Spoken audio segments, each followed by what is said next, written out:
Para a bactéria se reproduzir, e isso serve também para os outros procariontes, vai acontecer o processo de fissão binária, que nada mais é do que uma célula se dividir, dando origem a duas outras células, né? Quando isso acontece, as duas células resultantes são idênticas, né? Uma é o clone da outra célula, né? Porque é um tipo de reprodução assexuada.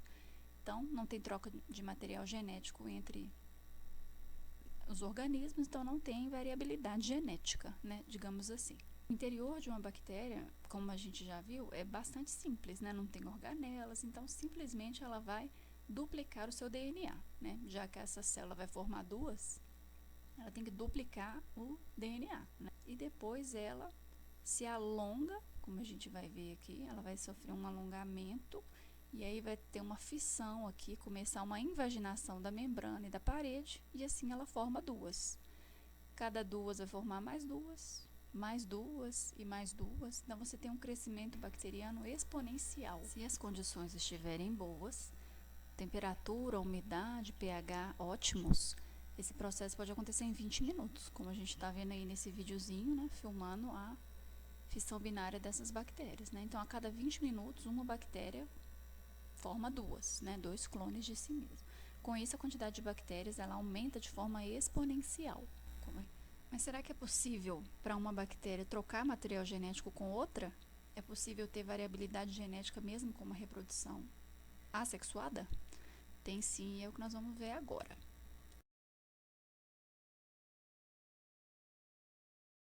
Aqui nós temos duas bactérias. É possível observar que essa daqui tem plasmídio e essa daqui não tem, né? A gente tem que lembrar que DNA é uma fita dupla, né? Então dá pra ver direitinho no desenho desse plasmídio aqui que é uma fita dupla. Então, o que vai acontecer aqui agora vai ser o processo de conjugação. E na conjugação vai acontecer quando uma bactéria passa o seu plasmídio para outra bactéria, né? Que não deixa de ser troca de material genético. Para ter essa troca, tem que primeiro formar uma ponte entre essas duas bactérias. E essa ponte ela vai se formar por causa do pili ou fímbrias. Vão formar um canal de comunicação entre essas duas bactérias. Por este canal, uma fita vai passar para outra bactéria. Então, o DNA, que era uma fita dupla aqui, vai passar a ser uma fita simples, porque a outra fita complementar passou para outra bactéria. Então, agora a gente tem duas bactérias com plasmídio. Só que essas duas bactérias, elas estão com plasmídio de fita simples, né? Então, acabou isso aqui, o que vai acontecer? Essas duas bactérias vão sintetizar a outra fita. Uma bactéria acabou passando uma cópia do seu plasmídio para outra bactéria. Aqui já é transdução, que é outra maneira de uma bactéria trocar material genético com outra bactéria. E ela vai fazer isso com a ajuda de um vírus, né? A gente está vendo aqui no cantinho um vírus bacteriófago, também chamado de fago. Então, um vírus bacteriófago pode transferir parte de material genético de uma bactéria para outra, né? Esse processo chama transdução. Então, vai acontecer o seguinte, esse fago vai injetar o seu material genético aqui dentro dessa bactéria. Aqui vai representar o ciclo lisogênico, né? Então, aqui é o material genético do vírus se unindo ao nucleóide. Então, o DNA do vírus juntou com o DNA da bactéria, ciclo lisogênico. Só que aí, essa bactéria agora vai entrar para o ciclo lítico, ou seja, essa bactéria vai começar a produzir várias cópias do DNA do vírus.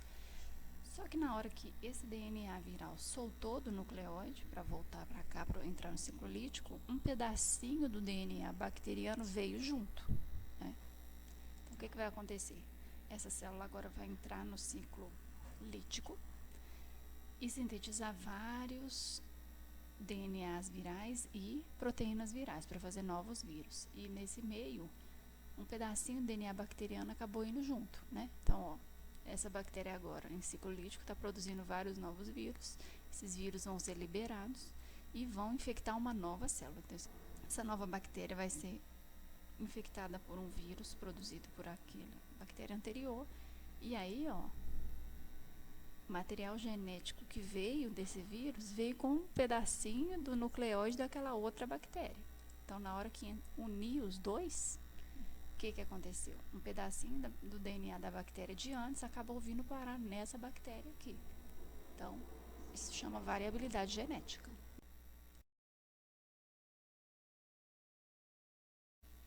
O último processo de troca de material genético entre bactérias é a transformação bacteriana.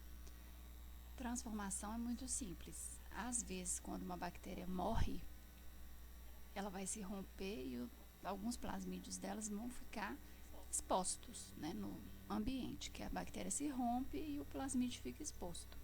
Dependendo da situação, uma outra bactéria absorve esse plasmídio, aí acaba entrando para uma outra bactéria.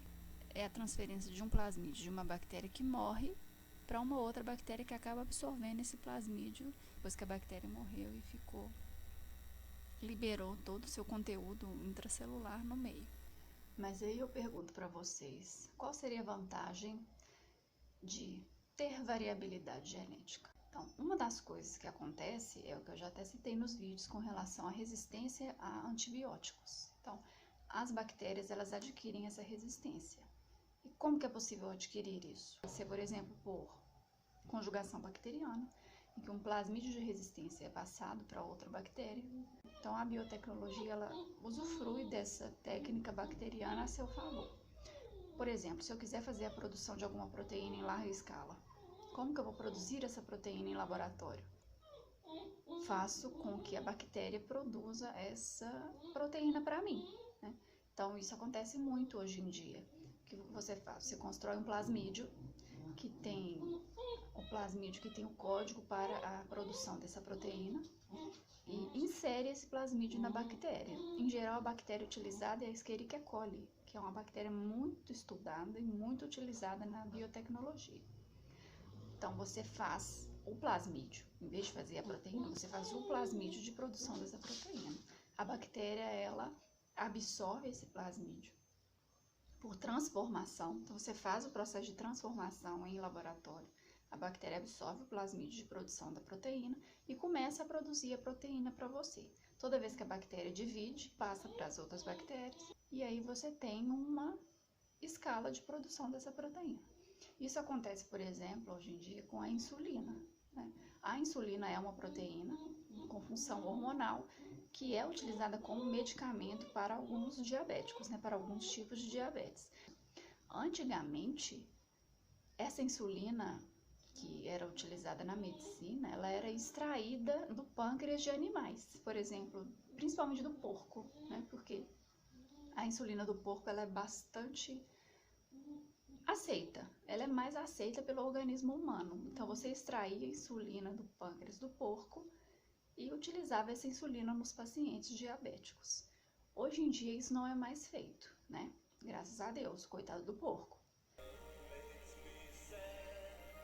Hoje em dia, quem produz insulina são as bactérias, né? Principalmente a Escherichia coli. O que você faz? Você constrói um plasmídio com a informação para a produção da insulina, insere esse plasmídio nas bactérias através de transformação e essa bactéria vai começar a produzir insulina.